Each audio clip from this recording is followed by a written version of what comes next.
Hey everyone, welcome back to the Whirling Circles Internal Martial Arts Podcast.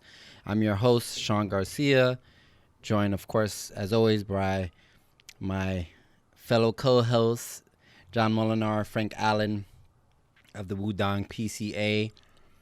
How are y'all doing? Fine. Barn. How you feeling, John? I'm good. Little bit sleepy still. It's only afternoon, so it's still early for me. Yes, you just woke up. Something like that. But yeah, we were just talking about so viewers won't know this because we're pretty good about backlogging and recording in advance. Sorry, I got some sirens behind me, but we're pretty good about recording in advance. But we haven't recorded in about a month. We were just talking about it offline here, which luckily we had a bunch of pre-recorded stuff. But I realized when I was watching our last episode, when we were doing editing on it, we were like talking about the spring and we wanted the spring to come and we can't wait for the warm weather or whatever. But that has arrived. We are in full swing with the spring. Outdoor classes have started with the Wudang on Friday nights, and that's been going great. And so, yeah, it's gonna be like, I don't know. Today we're recording it. It's mid-April or almost late April, and it's almost 80 degrees outside. So it's gorgeous weather. So that I'm very happy about spring being here finally.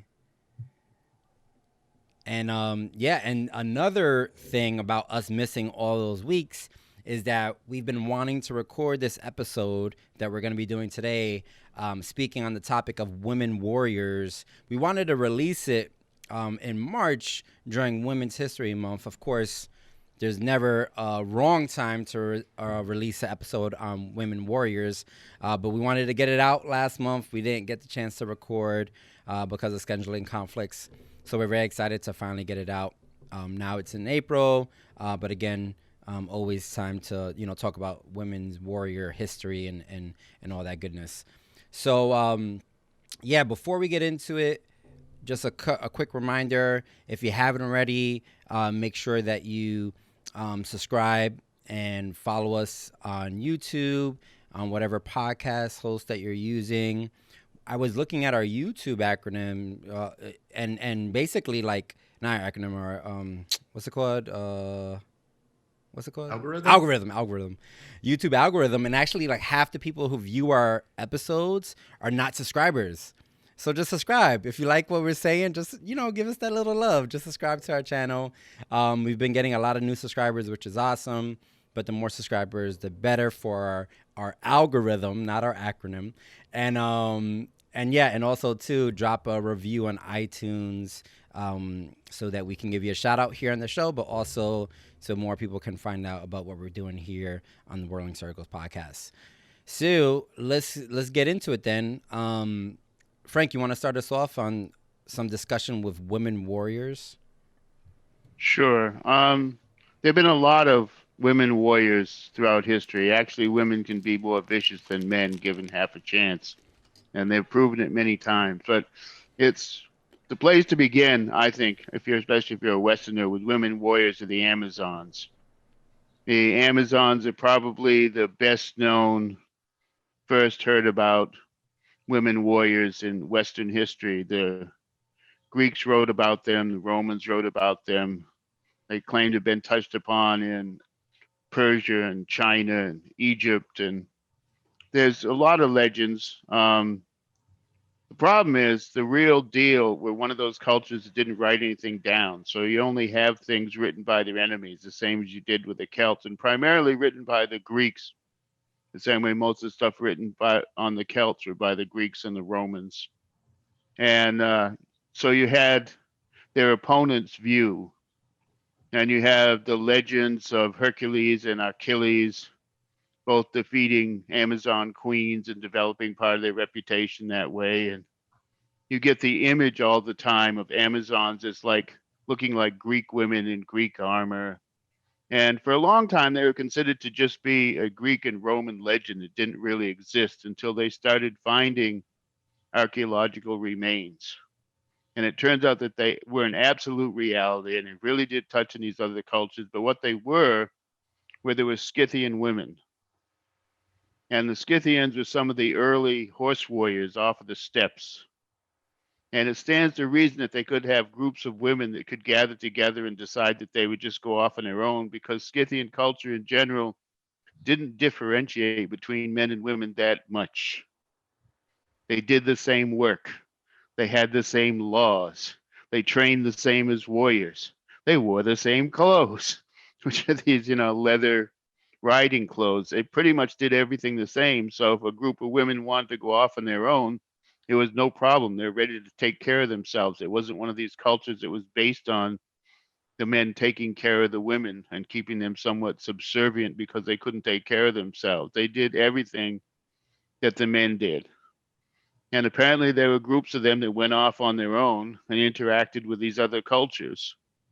And they were fierce steppe horse riding, bow shooting warriors like everybody that came off the steppes for hundreds and hundreds, maybe 1,000 years of people coming off the steppes. The Scythians, they figure from about 500 BC up until into the early Common Era, at least up into the hundreds, maybe more than that.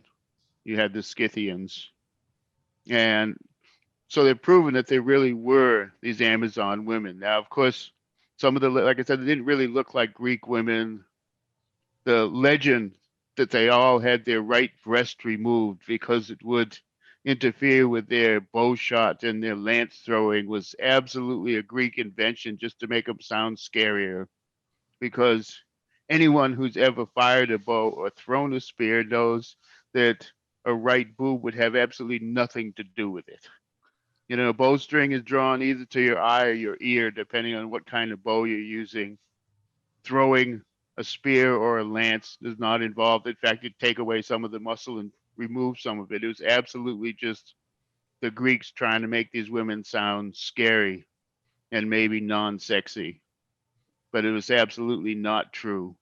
And but they interacted with everybody. And interestingly enough, you have sort of a subdivision of the Sarmatians, who are a group that started later and was in the northwestern corner of the Scythian lands, the northwestern corner of the steppes.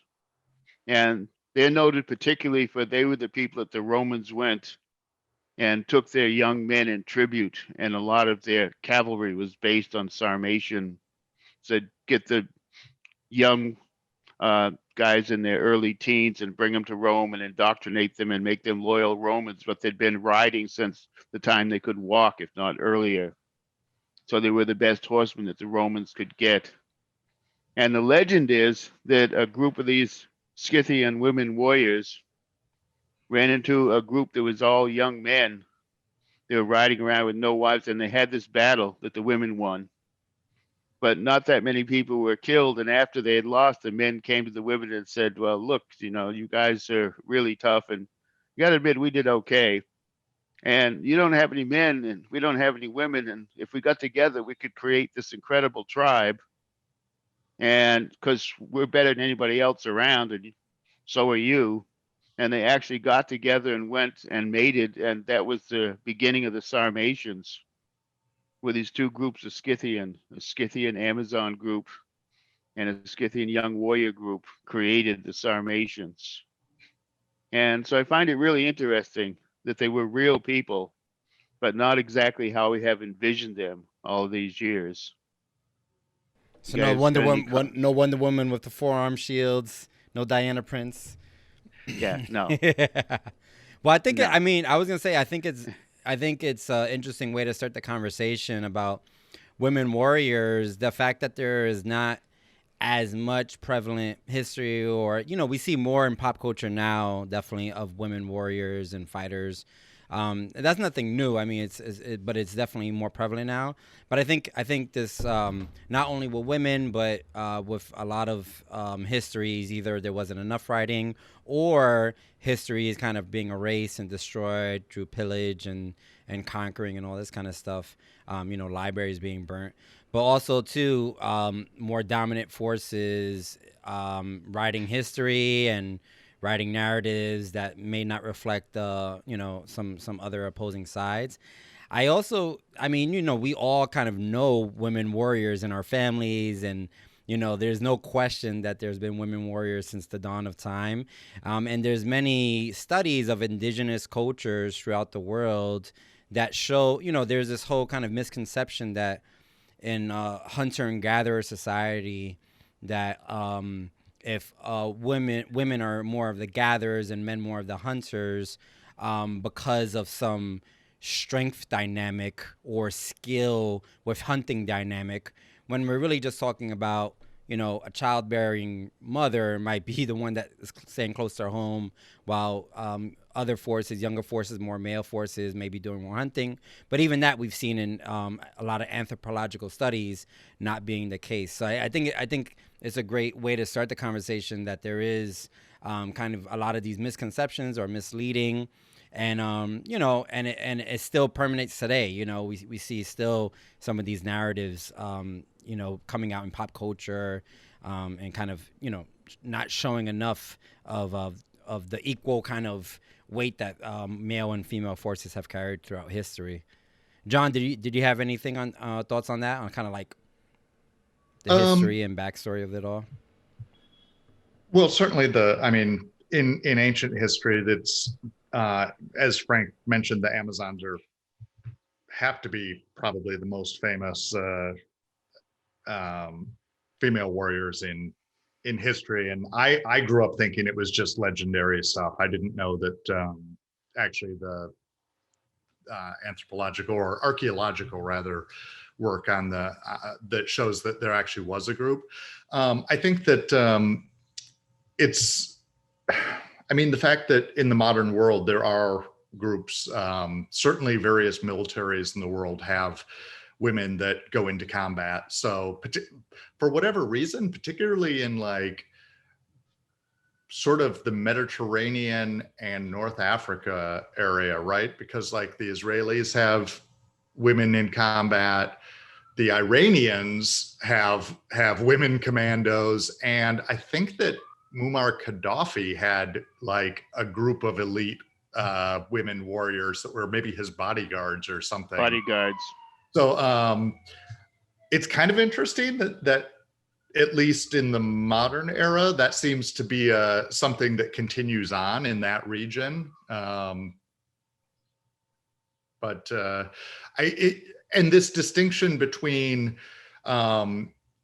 groups that were warriors, one like the Amazons where it was all female, versus groups where maybe you had both men and women fighting side by side, versus I know that Frank is going to cover some women that were exceptional warriors on their own, but were not part of like larger military forces. I think those are all sort of three different things, and probably there's cultural forces that led to each of them.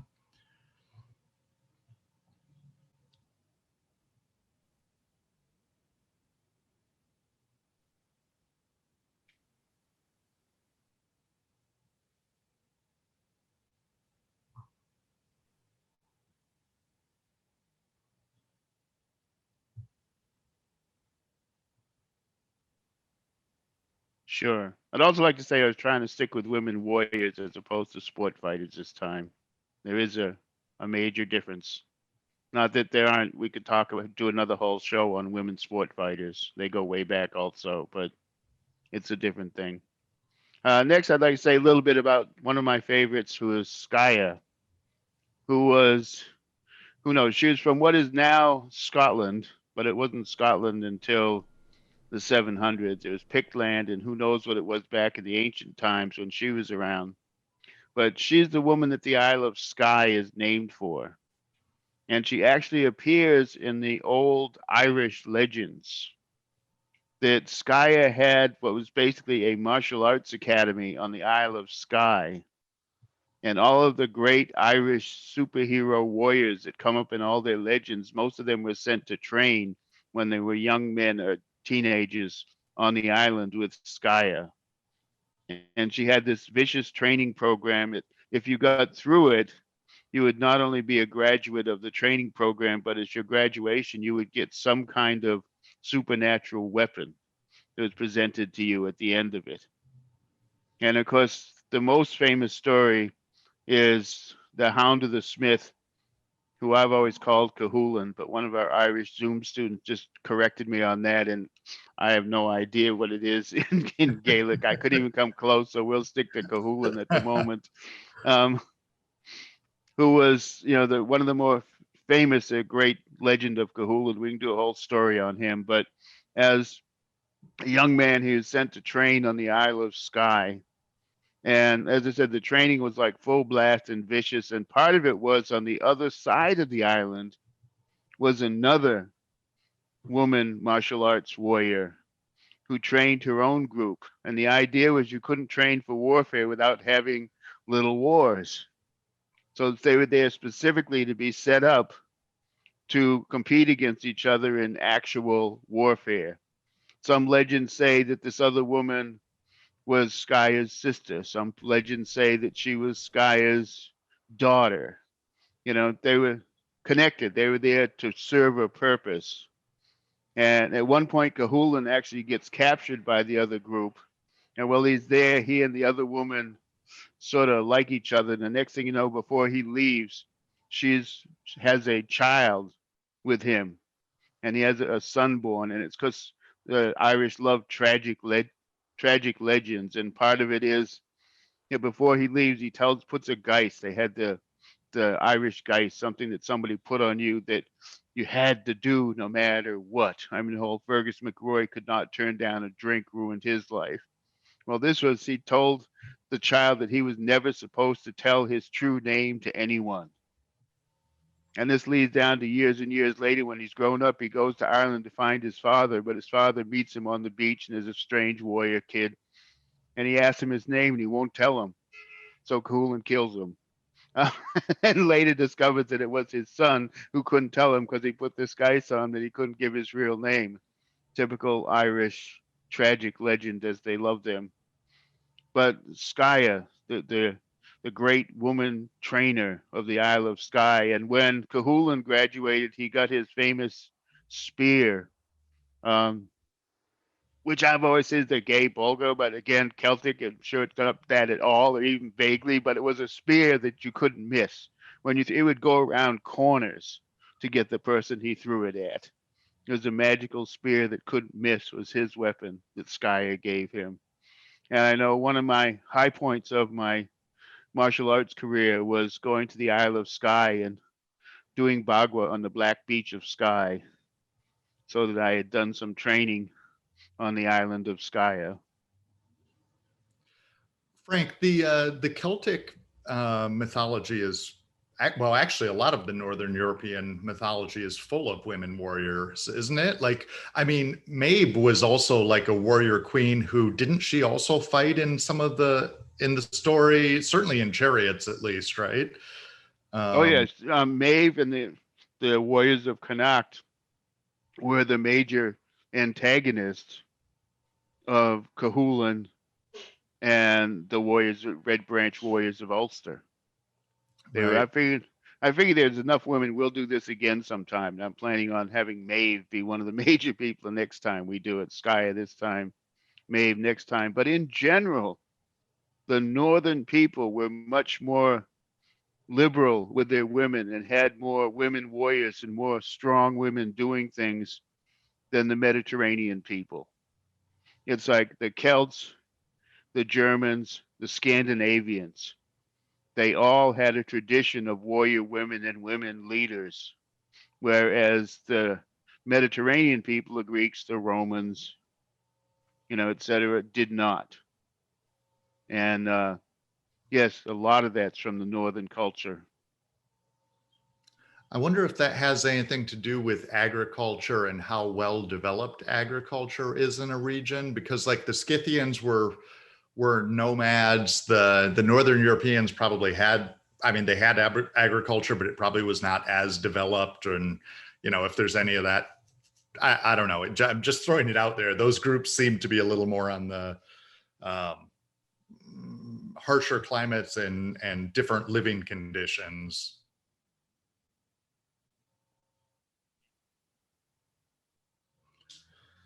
So All right, So cool. Yeah. moving along, there's nothing like going right against what you just said.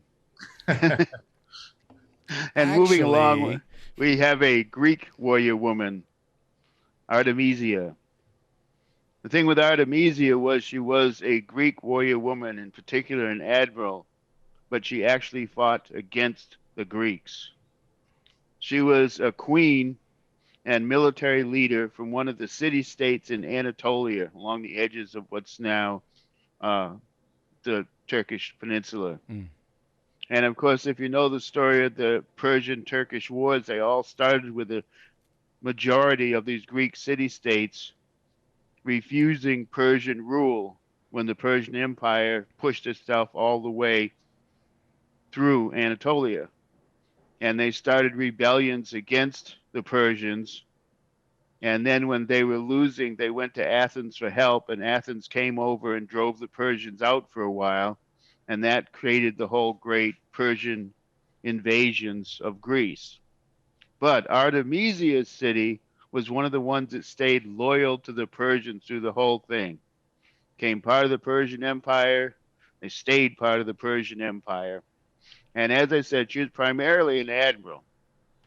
So when the second Persian invasion of Greece came, the one that came under Xerxes after his father Darius had been beaten at Marathon, um, Xerxes was the one that brought his warriors, and they got caught at the pass at Thermopylae, which is the Hut Gates, Thermopylae. And interestingly ah, enough, it was noted as a narrow gap to go through. And you go there today, and it's not that narrow. And it's because the topography has changed. The ocean coming in, washing stuff away, backing up, leaving stuff. There is no narrow gap anymore. It's mm, fairly wide. But at that time period, it really was a narrow gap. Did a few guys, which of course were not just the Spartan 300. The Spartan 300 were backed up with about 2,000 other guys that stayed also and died also. Um, but they were a fairly small group considering they were facing about 100,000 Persians. And they held them up for 3 or 4 days until somebody gave up a path to go around them so they could hit them from the front and the back at the same time. But Artemisia and her small fleet of ships from her city were part of the Persian fleet. mm, And after that, Xerxes decided that he wanted to concentrate on sea warfare because they had given him such a hard time at Thermopylae. And she was the one that advised against this. She said, "Look, yeah, there was this one small pass, but you have this great army, and they're really good on the ground, and we've won everything on the ground, and fighting on sea is new for us. You built this whole massive, massive navy, but you just built it and just trained your sailors, and the Greeks have been sailing forever. You know, they're born on ships. They know them inside out." And he's, yeah, but we got 10 ships there, every one. And she says, "Well, it may not matter mm-hmm. because you guys aren't that good as seamen, and they're excellent seamen." He said, "No, no, you don't understand. We completely overwhelmed these guys. We've got way more ships than they do." And she's like, "Yeah, we had way more soldiers also." And they didn't listen to her. So they go into the Battle of Salamis, and of course the Greeks outmaneuver them, and they are destroying them. And then at a certain point when they're losing, the whole thing was a lot of this was fought with the ships had these big bronze ramming Mm, poles on the front of their ships. And a lot of what you were supposed to do was, could you catch their ship broadside, bring your ship into it? If you could do that, you could sink their ships. mm-hmm. And when the Persians had absolutely lost the battle and it was all over, and she sees that a Greek ship has her ship lined up and he's going to hit her broadside, and the only way that she could get away would be straight forward. But in her way straight forward is a Persian ship sideways. And she makes a quick battle decision and sinks the ship on her own side and Wow. escapes. And a lot of the story ends there. I know, they had that movie. It was a follow up to the 300, and it ends there like she was screwed. But history is much better than that. Actually, she headed home, and on the way back, she finds a Persian ship that has been sunk in a storm and whatnot, and there's all these bodies floating, and she recognizes one of the bodies, drags it out of the water, goes straight back to the capital where Xerxes is, and brings him his brother's body, Wow. which she saved from. He's dead, but she saved him from getting eaten by fish. To he's brought home for a huge state wedding that he was supposed to get. Funeral, excuse me. Oh, I'm Yeah, like, wedding. what? Yeah. The corpse's Bury the bride. dead guy. Yes. Huge weddings, funerals, celebrations. Same thing. She brings him back for the huge state funeral with all these honors and whatnot that he's supposed to get. And Xerxes is so happy that not only does he not give her a hard time for sinking the ship, but he gives her a whole bunch of money, and they builds up her city state, and she goes back and her city state is successful for the rest of her life. And she lives a long natural life as a successful ruler of the city state because she managed to find this body on the way home. Artemisia. Wow. She probably didn't look anything like Eva Green. Oh, was she a character? Was there a movie about her, Frank? What is it? Yeah. It was whatever the sequel to the 300 was. Ah, okay. I didn't see that one. Okay. Yeah, check it out. It's pretty cool. Okay. But it ends with her sailing away. They leave out the whole body thing. Like you think she sailed away and was screwed with both the Greeks and the Persians not liking her, but no, she found the body and saved the day. Yeah, that was 300 Rise of the Empire, was it? Rise of the Empire? I think that was a sequel. Something like that. Yeah. Was it a straight to DVD? I don't know. I don't know. I got it on DVD, but I think it was in the movies for a minute. It might have been. Yeah. Pretty dope story. I mean, those ramming ships, I mean, just the intentionality of being able to ram another ship is pretty spectacular. But yeah, I mean, the movie doesn't, like you said, it doesn't depict that. It depicts her. I mean, why did they depict her dying and all this kind of stuff? Like, I guess. I think she sails away at the end of the movie. Oh, is that right? I think.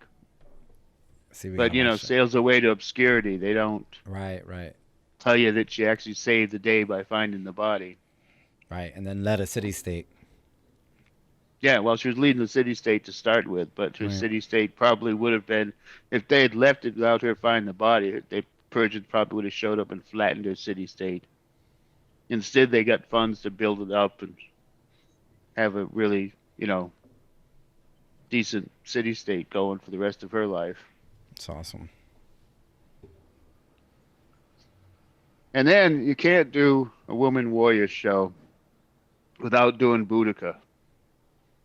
Boudica, the Celtic queen of Britain, queen of the Iceni. And she was actually, her husband was one of the guys, and she went along with it at the beginning, was one of the groups that were like, well, these guys are huge, they're powerful. They say if we do what they want, they'll take care of us as opposed to destroy us, so let's go along with it. And they did. And they were one of the tribes, the Iceni, that were the allies of the Romans until her husband died. And her husband died at a point when the economy was starting to falter for the Rome in Britain. And they wanted to build up their economy. So one of the things they were doing was anytime a tribe got weak, they were taking it over and making it directly Roman land. Right. So they came in and said, okay, you're not independent anymore. We're taking it over. It's going to be Rome. You can live here and work for us, but it's going to be Rome. And she was like, I don't think so. She was this big, feisty, red-haired warrior woman, Celtic warrior woman. And because she had the red-haired thing going for her, which we have mentioned before, there's a whole red-haired strength, red-haired feistiness, red-haired thing that was happening with her. And she said, no, we're not going to do it. So the Romans decided to come in and show her who was boss. So in front of the entire tribe, They stripped and whipped her and raped her two daughters and said, "See, we're the boss." And then they left. And she was furious and she wasn't sure what she could do about it, but she uh,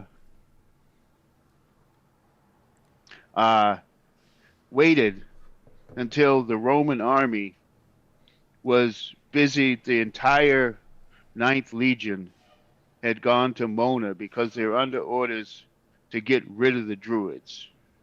Just, get rid of them. And so the entire army went up, and they did. They basically killed all the Druids. And while they were there, she's like, aha, they're not around. And she managed to talk the tribes around her into joining this coalition, which was difficult with the Celts. There's a couple of times that they had coalitions, this one in Britain and under Vercingetorix in Gaul. But both Boudicca and Vercingetorix, the greatest thing they ever did was manage to unite a bunch of the tribes because that was really, really difficult. They're way too independent. But she united a bunch of the tribes around her and gathered this army of about 70,000 guys, 70,000 men and warrior women. And what they did is they attacked what is now Colchester, was one of the great Roman cities at the time. And while the army was still up slaughtering the Druids, they wiped out Colchester. They tore it down, they burned it to the ground, they killed everyone there.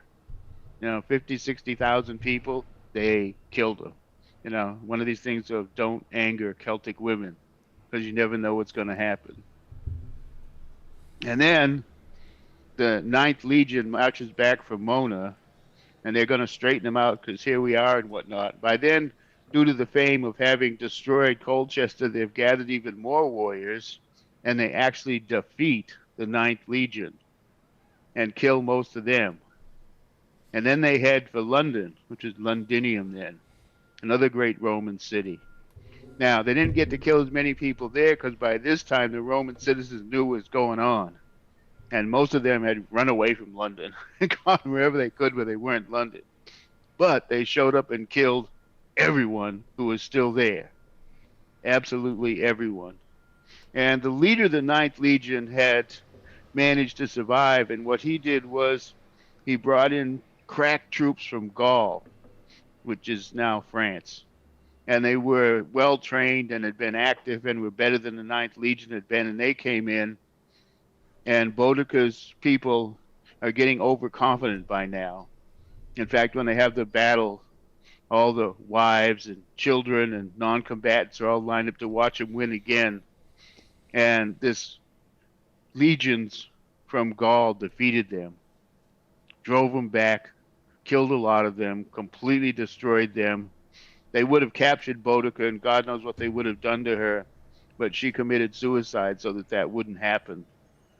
And meanwhile, she's still remembered as one of the most destructive forces to ever hit Britain.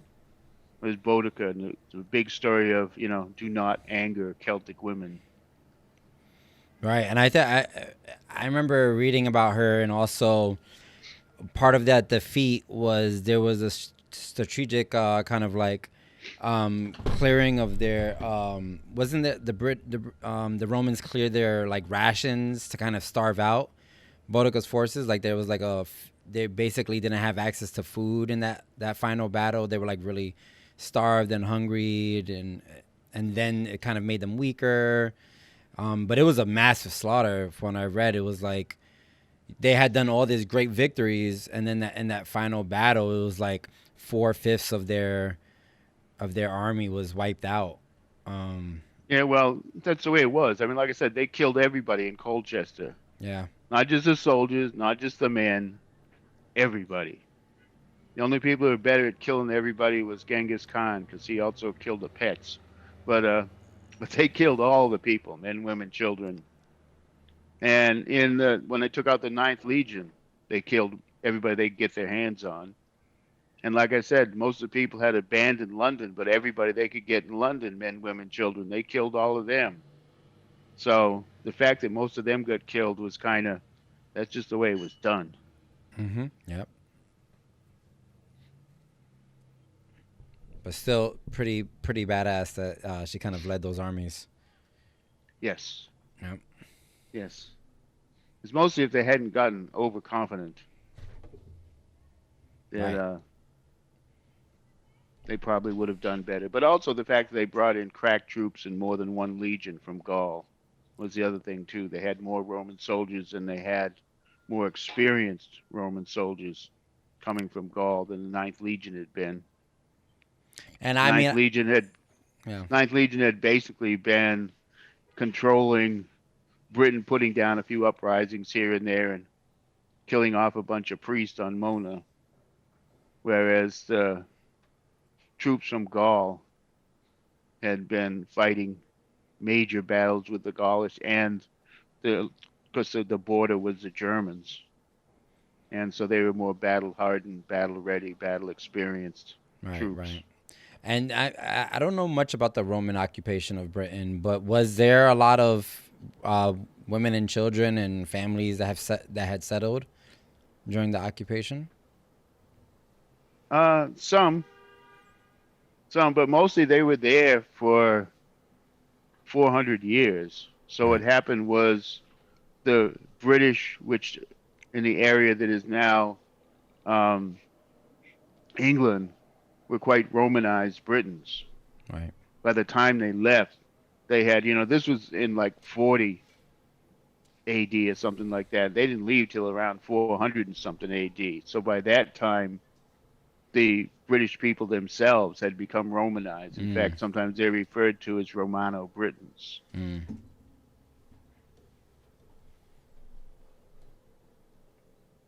So next, we're going to jump quite a ways from 40 AD to the late 1600s. And one of my favorite women fighters of all times, Julie Dubonnet, also known as Mademoiselle La Maupin, who was a really crazy wild girl of the late 1600s into the early 1700s. Born in either 1670 or 1673 and living till 1707. And her father had been a retired musketeer who was the master of the horse for the Sun King, Louis XIV. So she grew up in Versailles. And with her father, part of it was not just being in charge of the horses, he was in charge of training all the pages. And he wanted her to get the training. So they would dress her up like a boy and she would go to the page training, which meant she learned to read and write and basic arithmetic and basic Latin, but it also meant she learned to ride and she learned to fence. And as well as he actually worked with her on those things himself. And eventually she got good enough that he got her in her early teens a private fencing instructor. And she spent a lot of time with her private fencing instructor, and then eventually the two of them ran away together. She became her fencing instructor's lover, and the two of them ran away. They started traveling around France, putting on fencing exhibitions, as well as she was a singer, and she would also sing at various places, and that's how they made their money. And they did that for a while until she realized that she was a better fencer than the instructor. So then she dumped him and took off on her own and traveled around. Eventually she came back to Paris and became this like notorious woman because number one, she was very open sexually and very open bisexual sexually. Didn't pull any bones about it. And half the time she'd dress as a woman and half the time she'd dress as a man. But when she dressed as a man, it wasn't like you'd think she was a man. She was obviously a good looking girl in men's clothes, but she liked to do that also. And she would get in these duels, which she never lost, ever. She was one of the best with a sword ever to come out of France. And there are stories of stuff like she went to this one ball and she looks across the room and she sees this beautiful young girl, and the beautiful young girl's kind of looking at her. And she goes across the room and slides up to the girl and talks to her a bit, and then puts this big wet one right on her in the middle of the room, and everybody goes nuts. And this girl had 3 suitors that were really crazy, and they run over and start arguing, and they realize who she is, and they challenge her. And she goes outside and beats the 3 of them, one right after the other, 1, 2, 3. But that was considered not too popular, and she had to run away from Paris for a while, travel around singing and fencing, and I forget it was that trip or the other trip where she went to Belgium and got involved with the Belgian court, and then got in trouble there, and then went to Spain for a while. Eventually made it back to Paris, because eventually what would happen is the king himself would intervene and give her a pardon, because she grew up in Versailles and he knew who she was, and he considered her like a little sister. She was part of his family. So he would intervene and get her out of trouble over and over again. But she was always, there was another rich young lady that she got involved with, and the parents were completely mortified that she was having this relationship with Julie. So they put her in a nunnery. And so Julie finds out where she is, and she goes and she joins the nunnery as a nun so she can still be with her girlfriend. But then she decides they've had enough of that. And when an old nun dies, they take the old nun's body and put it in her girlfriend's bed and light the bed and the body on fire, so theoretically they won't be able to tell who it is, and ride away together. And the fire gets carried away and burns down the whole nunnery. And she and the girl travel around for a while until, as usual, she gets tired of her and dumps her, and the girl has to go home and ends up in another nunnery.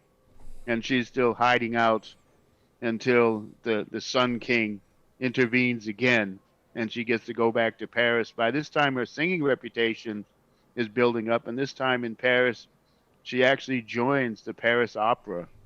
Right. And for a couple of years. I think I saw. Was there like a TV series about this? No, there's never been anything about it. You sure? It was like a I think there was a foreign TV show that depicted this story. As you're saying it, I'm like, let me look it up.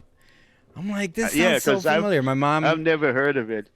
My mom, but I think. Then she becomes a star of the Paris Opera for a few years. And she has stuff, one of the because the stuff, it's the 1600s. Legend and history starts intermingling, and they're not sure what's true and what's legend. But I love the story of, there was this one minor singer who was always coming on to and being mean to and coming on roughly to the young extra girls. And Julie didn't like that. So she challenges him to a duel, and knowing of her swordsmanship, he's like, well, you challenge me, I get to choose weapons, pistols. And then that night, all of her friends like, we never saw you shoot a pistol. You don't do pistols. You better practice. You better do this. She's like, yeah. And she went out drinking all night like she did often before a duel. And her friends are like, you're going to get killed. You know. And in the morning they show up. And as he's raising his pistol, she raises hers quickly, shoots him in the hand, destroys his pistol, blows off a few fingers, puts the pistol down and says, okay, let's go have some wine and breakfast. And her friends go, but my father was a musketeer. He taught me how to shoot when I was 4 years old. Now, let's go have some breakfast. It's like, that's one of my favorite Julie Dubonnet stories. Yeah, so I found it was a French miniseries in the early 2000s. It's called Julie Chevalier de Maupin. I don't know if I'm pronouncing that correctly. La Maupin. De Maupin. The same way you look at her last name, you'd never get Dubonnet out of it. But I went for the pronunciation thing on Google, and it turns out it's pronounced Dubonnet. Yeah, I remember watching this with my mom, because my mom's into foreign stuff. So yeah, I'm gonna see if I can find it, and we'll share it in the show notes. It doesn't say if it's available on any of the streaming services or anything? Nah, you gotta like buy a 2-part DVD for like $50 or something. You know, I'll find it. Somebody needs to do a movie though. She's one of the most colorful characters ever. And then there's, of course, 2 stories as to how she died. One was everybody was ignoring her, and she was getting a little older, in her mid-30s, and she got sick and she went away to a nunnery herself and died in a nunnery. Mm. The other thing is, this Mademoiselle La Maupin came because at one point the king and her father decided they'd make her legitimate by marrying her off to this old guy so that she could be a married woman. Mm. But it was just an arrangement anyway. And as soon as the marriage was over, he went back to his estates in southern France where she never went. And they didn't see each other again until one of the legends is when she got sick, she went to where he lived and he took her in and she actually lived as his wife for the last few years. So she either lived as a nun or a wife of the old guy that she had ignored for a couple of decades. Either way, and then died in her late 30s of some disease. Mm. But she was definitely one of the most colorful women and someone who I really think they should be a few movies about her. I can't believe there's been less. There was a really good book called Goddess, which I think is by some lady named Kelly Gardner, which is really, really good. I read that. That's an excellent version of her life. I would recommend that. But yeah. See, we're gonna put out this podcast. Someone's gonna watch it, and they're gonna make a movie. We want Let's some hope rights. so. We want some rights to Yes. that. Hit us up with some money. I don't care. I'd be happy just to see it. You know, Yeah, for just sure. get it done and let me see it. So next on the list is a woman who's pretty much the opposite of Julie Dubonnet. She was Nancy Morgan Hart, a hero of the American Revolution. She was a cousin of both Daniel Morgan, General Daniel Morgan of the Battle of Saratoga, and Daniel Boone were both her cousins. And she was this Georgia country backwoman, like 6 feet tall, another redhead, ugly as sin, cross-eyed as you could possibly be, dead shot with a flintlock rifle, and a backcountry woman, lived in a log cabin, hunted, when the men were out doing their thing, she took care of the family by herself in the woods, not worried about wild animals or Native Americans or anything else. She was a really tough woman, but she was very much into freedom and thereby very much into the new American state when it was started and very anti-English. The whole idea of English were probably the upper class English to her, and she just didn't like them.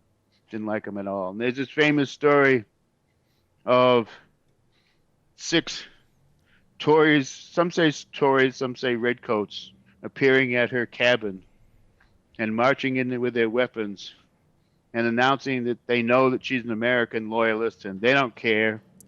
And she's going to fix them a meal and they're going to take what they want and there's nothing she can do about it and whatnot. And she says, well, yeah, okay. And she fixes them a meal. Didn't they kill her turkey or something? And she had to cook it for them or something like that? Or that was her ploy?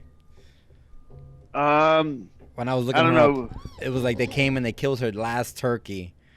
Oh yeah, and then she had to cook it for them. Yeah. And she's like, but she made sure that the meal, an adjunct to the meal, was a whole lot of their corn liquor. Mm.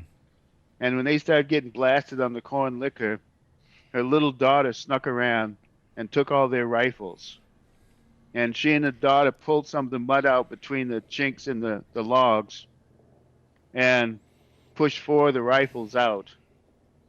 And then they turn around and all of a sudden she's got one of the rifles pointed at them and the other one leaned up against her. It sounds like a Quentin Tarantino movie. It's like a scene from Quentin Tarantino movie.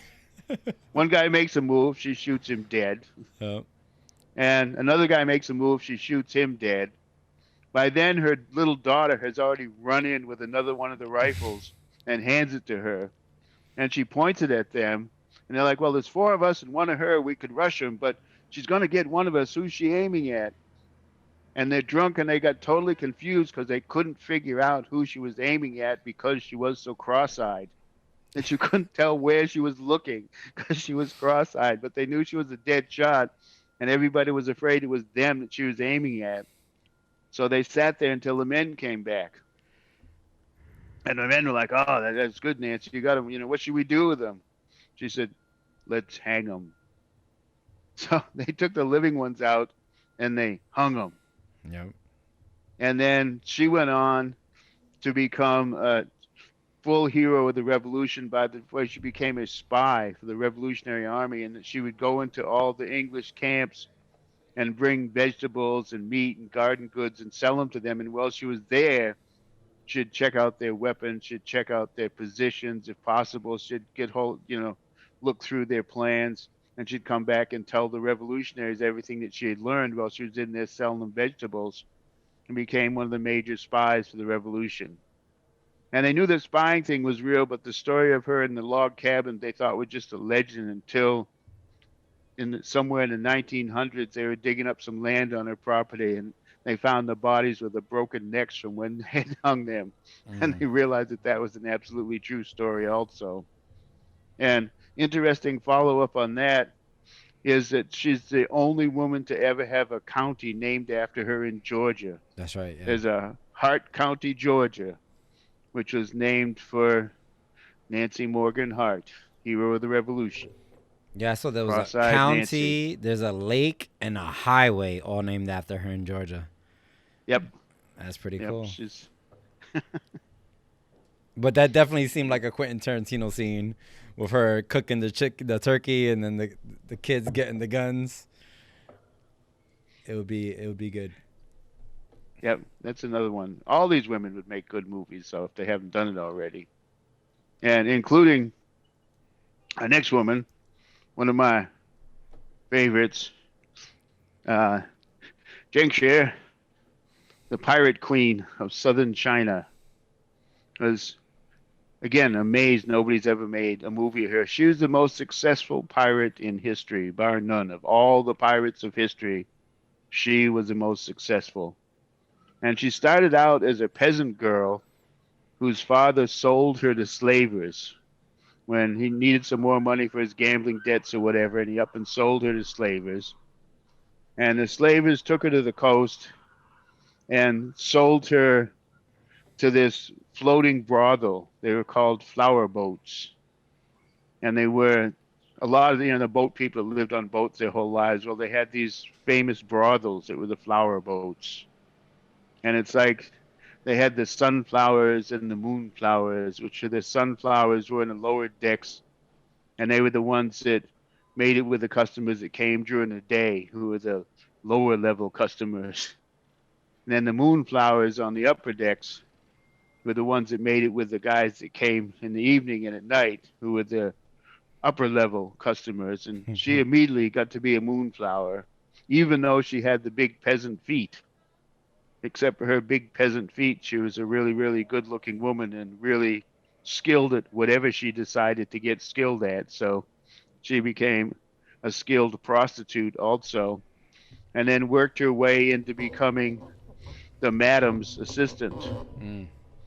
And then this all went well for a few years until the pirates came to the brothel. And there are different stories here. I mean, one story is they just came in, they were customers. The pirate admiral really liked her and he bought her. Another story is that they came in and they were taking over and they were raping women and they were doing this, cut the head off the madam and yada yada. And he saw her and took her. And for whatever reason, he brought her back to the ship as his personal lover, and decided that he really liked her. And eventually he married her.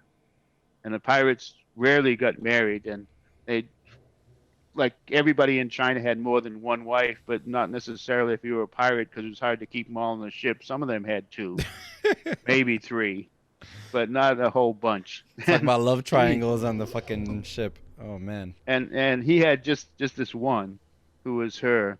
And theoretically, when he asked her to get married, she jumped on him and tried to scratch his eyes out. And one of the things he liked about her, that she was really feisty. So he's like, "Wow, you are really feisty. How about if I throw in, you can captain 6 of my ships as well as become my wife?" So she went for that deal. That's one of the stories. Like I said, this history and legend starts to get Yeah, mixed up. she probably different demanded that stories, shit. It sounded like she demanded but it. this, and then her ships became the most successful ships in his fleet, and then she became his advisor, and she advised him to make alliances with some of the other smaller fleets so that they became a bigger group with more people. And then she advised him, as well as making raids on the land, to go in and capture areas and control whole areas of the land. And they're getting richer, and it was going well. Wait, And before you they get there, as you say advising, I'm thinking of me and my wife's relationship. Her advising me is usually her like telling me what to do and me being like, yeah, that's a good idea. Her really running the show, it sounds like, behind the scenes. no, he was supposedly had built a pretty good fleet and Uh, was good himself at what he did. And I think Chinese culture in the early 1800s was a little different than us today. I mean, you know, I work with my partner too, and she pretty much runs the business part of this stuff. So I know what you mean, but I don't think that's exactly what was going on with Cheng Shi and and Cheng Shi and Zheng, the admiral. And at that time, they also had a teenage boy that had a lot of potential. So he adopted him and made him his adopted son because he didn't have any sons. hmm. And then at one point he's off and his ship is hit with a typhoon and he's washed overboard and drowns. And she's the obvious person to run the fleet, but she needs some kind of front. So she marries the stepson and they become a pair and he's her male front while she actually runs everything Wow. and he's kind of her assistant. And she is so efficient that inside of 2 years, she's got 1,700 ships, Wow. 17,000 pirates, and she controls all of Guangdong province, Canton province in those days, the whole thing. And at this point, she gets noticed by the central government, the Qing government, which is way up in Beijing, which is far away, and they weren't paying that much attention to what was going on in South China until they realized that they've got a pirate fleet that's huge and controls an entire province. So they send the Royal Navy down to face her, and she sinks the whole thing. She flattens them. The Royal Wow. Navy doesn't stand up to her fleet at all. So then they like, wow, we need more firepower than this. We need more firepower than we've got. So they bring in this fleet that's the last of their ships in combination with British, German, Dutch, and Portuguese ships, which of course were better armed, better whatever. And this combined fleet comes up against hers, and she defeats and sinks all of them also. At Wow. which point Talk they're about a movie. Let's talk about a TV series here. yeah, Wow. and at which point they're well, we better do what we've done with barbarians for years. Let's see if we can pay her off. And so she has a meeting with their officials, and they offer her this deal where she can get a bunch of money and a piece of land to live on, and enough money to last her more than her lifetime. Her officers can all get money, and all of her men and her officers are offered not only full pardons but positions in the Royal Navy, and positions superior that they have in the Royal Navy. And she thinks it over, and she's like, "Well, we could continue fighting till eventually they get somebody that can beat us, or this sounds like a pretty good deal." So she took it, and her guys joined the Navy, and she got this piece of land, and actually lived to be a 69-year-old grandmother, which is a pretty good age for people in that time period and place anyway. Without a And when doubt. I say the most successful pirate in history, when you put that up against the average Caribbean pirate, from the time he signed his pirate articles until he was either stabbed, shot, hung, or drowned, was generally 4 to 6 years. Wow. That's all they lasted, didn't matter what rank they were. When you put that up against getting the government to pay you off and living to be an old grandmother, she was the most successful pirate in all of history. That's really, yeah, definitely this deserves some kind of movie or television show or something like that. That'd be awesome. I think that she's starting to become more famous because as we were just discussing right before, there's more and more books coming out about her, and including a couple children's books. So I think that she's sort of on the radar. The fact that Frank has the shirt now, it's, I think that she's sort of her fame is rising again, we'll say, and we might see something. We might see some sort of movie. Yeah, there's a couple new novels. She's one of the chapters in this new Badass Women book. Yeah, her story's Oh, starting cool. to get out there in the West now. So That is promising. it would, yeah. Again, her and Julie, the two of them, I would love to see some filming done and done properly. Yeah, for And sure. last but not least is La Jaguarina, she came from out of seemingly nowhere, and who she was unknown. There are all these legends. Jaguarina. They knew that she was a fencing student of the great Colonel Thomas Hoyer Monstery, who we're going to do one of our profile pieces on at one point. And he was famous for his adventures in South America for decades. So people assumed that she was South American. She was this big, but big, beautiful young lady who was tremendously powerful. And her thing was, it sort of was sport fighting, but considering the scars she carried for the rest of her life, I was willing to accept it as not exactly sport fighting.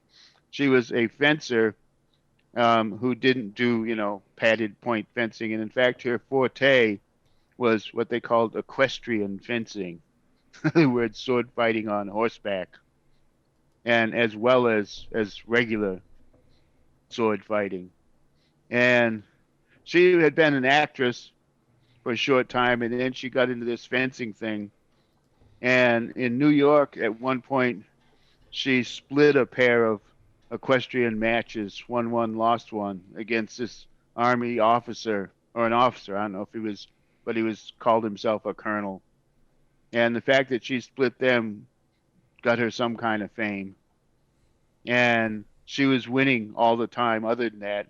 And then she went to California and got really famous when the guy was just a cavalry sergeant, but apparently he was considered the best horse swordsman in the country. And she defeated him, and that gave her a big reputation of La Jaguarina. And then she spent a few years traveling around California in the vaudeville circuit and making lots of money fencing and acting in the vaudeville circuit. And then eventually she came back to New York, and in New York became a kind of small time actress. And it came out that La Jaguarina was actually Ella Hatton from Ohio. And but she was this tremendous, tremendous fencer, good actor, beautiful girl. And then, interestingly enough, in 1909, she disappeared from the public. No records. No one knows what she did. No one knows where she went. No one knows when she died. In 1909, she just disappeared. So she's an interesting character also. Ella Hatton, Wow. Jaguarina. Very cool. Yeah, I'm looking at the time, and we're definitely getting short on time. Um, I Here's had my last. yeah, I had a couple, but I think John, you had something on the African continent that you wanted to share, right? I Yep. have a couple Filipino and but yeah, let's go into yours, and then I think you're right, Frank. We're gonna need a second episode on this topic, Oh, maybe yeah. more episodes. But We let's go on finish for it a off while with on this yeah, one. yeah, yeah. So John, you want to wrap us up with a good notable figure? Okay. So real quick, this is the what I'm going to talk about is the Daomi Amazons, which are I was kind of aware of them, but had never done any research on them prior to this. And so basically, I'm sure there are books out on the subject. I went through YouTube a lot, and the notes that I took specifically for this, there's actually a lot available on them, but I specifically took notes from the Home Team History channel, which is really nice to listen to. There is a lot of background that is understood on African kingdoms, which I do not have. So I'm going to talk my way through it, and hopefully I don't get any history wrong about this. But the Dahomey people descend from the Fawn kingdom of what is now modern day Benin. They were apparently originally started as elephant hunters commissioned by the Dahomey king Wakbaja. I don't know what time period this was. The time periods start coming in a little bit later, actual years. But originally, elephant hunting was not an easy task. And so there was a lot of strategy involved. And this apparently set them up towards easily transitioning later into a military unit, because they already had sort of all this tactical thinking of how you would create ambushes and all of this type of thing from the elephant hunting that they were doing. It is King Kapendla who first raised the Mino, which is at least one of the units. I think it was the original unit of the Amazons, and there was probably more of them, but again, in the video, he refers to the Mino sort of as the general army. But they were first raised as an army around the 18th century. In 1729, the Mino were used to conquer the kingdom of Waida. And in 1764, the Mino clashed with the Ashanti, and the Mino claimed victory in that, although apparently the history versus legend thing is a little bit disputed in that. But apparently the Ashanti are one of the primary warrior groups in that region. So the Mino still, at least by legend or oral history, beat them. Most of the history of the Mino was in conflict with the Yoruba people, however, which is interesting because this actually is remembered in the New World, which I'll get to. The Dahomey kingdom were in a tributary, is that how you say it? They had to pay tribute to the Yoruba. So, and at some point they did not like this situation, and the king used the Amazon army, the Mino, to throw off that status with the Yoruba, and they actually went to many years of conflict and war with the Yoruba, which resulted in many battles and like taking of different cities. The Dahomey took the Oya kingdom and went to war with the Mahi kingdom and took the capital in 3 days. Now, these are apparently groups that are like sub-kingdoms within the Yoruba. So it was the larger Yoruba group, and they were basically taking the cities for smaller groups within the Yoruba. Next, they went after the most important Yoruba cities, of Save and Ketu. These victories are actually still remembered in Brazil's candomblé, I think through oral tradition, through the songs, because most of Brazil's slaves were taken from the Yoruba people. And what ended up happening is when the Mino defeated these cities, they started selling off the defeated Yoruba. There was basically only two things that happened. You were either decapitated or you were sold into slavery. And so it's kind of a dark history there, because on one hand, you have these sort of badass warrior women who were fighting against a larger kingdom that, but at the same time, were ultimately involved in the slave trade for selling off what ended up being a large amount of slaves to the New World. The most famous of the battles that the Mino are remembered for was Abakutu, where they tried to destroy the last remnants of the Yoruba allies. They were ultimately repulsed. He has a really nice section on the history of the battle and stories that came out of that battle. Apparently, it was a very there was like a very large wall in the city, and they did manage to defend that city, but there's specific women that were remembered by name in that battle. And that battle, when the French colonialists came in, apparently part of the history was like the French assessed that if that battle had gone a different way, like the whole landscape of how they colonized the region would have been different.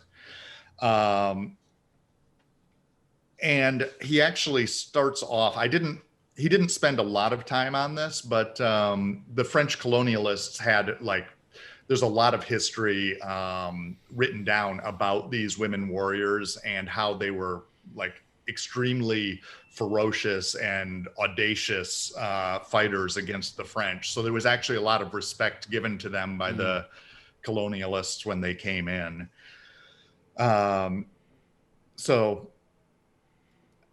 if you were interested in these, it's in this history, it's easy enough to find. You can search African warrior women, and they will come up. There's multiple videos on them. There's also a whole series of different African warrior queens, which come from different groups. But these women specifically were like an army, which I was actually thinking of asking you, Frank, if you draw any distinction between women warriors or warriors in general, between those that are leaders versus those that are actually in combat, because it sounds like some of the women that we've discussed, like the Artemisia, was okay, she's on the ships and but her tactical mind was the most important thing, right? Whereas but if you're on those ships, there's a lot of boarding going on, so she was in combat. Okay, so they would have been boarding ships as well. It's just an interesting distinction for me, because there was, in this video on the Mino, there's less discussion about them being led, like they were being sent out by their king to fight. So they were actually doing the frontline fighting, versus some of the women that we've discussed were apparently genius. Like war strategists. Right, exactly. So, it's just sort of different sides of what it means to be a warrior. Yeah, awesome. Yeah, I mean, as we're wrapping up here, some of the folks I had were Josefa Capistrano, who was a Filipino guerrilla fighter who fought against Japanese occupation. And she kind of led like a woman kind of armed group to fight back against some of that Japanese occupation. That's a pretty recent history. And then there's the Apache Lozen. So she was a famous Apache warrior. So that'd be good to talk about her a little bit, maybe in our follow-up episode. And then there's that female samurai who was part of the Japanese Civil War, Nakano Takeko, I think her last name. There's also Tomo Gozen. Was a female samurai, well known also. Yeah.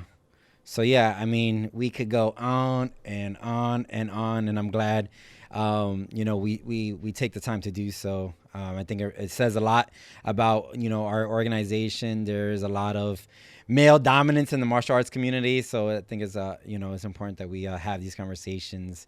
And and we talked about too in future episodes getting more of our female members to be guests on the show, and definitely getting their voices represented on the podcast. And any last thoughts or anything on women warriors? as we wrap up here? I think we've covered it for now. Awesome. The story will continue. The history will continue. All right. Awesome. Great episode, y'all. And I'll see y'all next week for sure.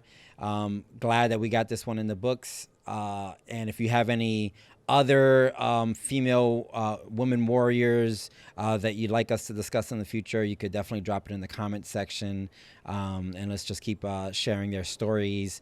And of course, subscribe to our YouTube channel. Drop the iTunes review, all that goodness, and we'll see y'all next week. Peace, y'all.